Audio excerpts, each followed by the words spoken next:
আজ আমার ছেলের বিয়ে, তাই আমি খুব খুশি। সব মায়েরা স্বপ্ন থাকে তার ছেলের বিয়ে হবে, ঘরে বউ আসবে আর ঘর খুশিতে ভরে যাবে। ঘরে এই বুড়ো বয়সে আমি আর কাজকর্ম করতে পারছিলাম না, তাই ছেলেকে একটা সুন্দরী মেয়ে দেখে বিয়ে দিয়ে দিলাম। সব থেকে বড় খুশির ব্যাপার হলো আমার বৌমার সঙ্গে করে প্রচুর সোনা গয়না নিয়ে এসেছিল, আর সাথে করে একটা মহিলা কাজের লোক নিয়ে এসেছিল। প্রথমে আমি একটু অবাক হলাম। আমার অদ্ভুত লাগলো, বৌমা সাথে করে কাজের লোক নিয়ে এলো কেন? কাজের লোক তো আমিও রাখতে পারতাম।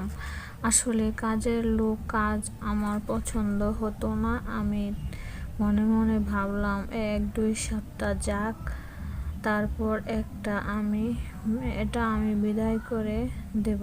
কিন্তু সময়ের সঙ্গে সঙ্গে রাধাও এই বাড়িতে নিজের জায়গা করে নিল। জানি না ওর মধ্যে কি আকর্ষণ ছিল যেটা আমার ওর দিকে টানতো। যদি আমার বৌমার কথা বলি, তাহলে ওকে আমি প্রথমে পার্লারে দেখেছিলাম, যেখানে আমি আমার ভাইজির সাথে গিয়েছিলাম। আমি এমনিতে পার্লারে যেতাম না, কিন্তু যখন আমি পার্লারে মেয়েটাকে দেখলাম, আমার ওকে খুব পছন্দ হয়ে গেল।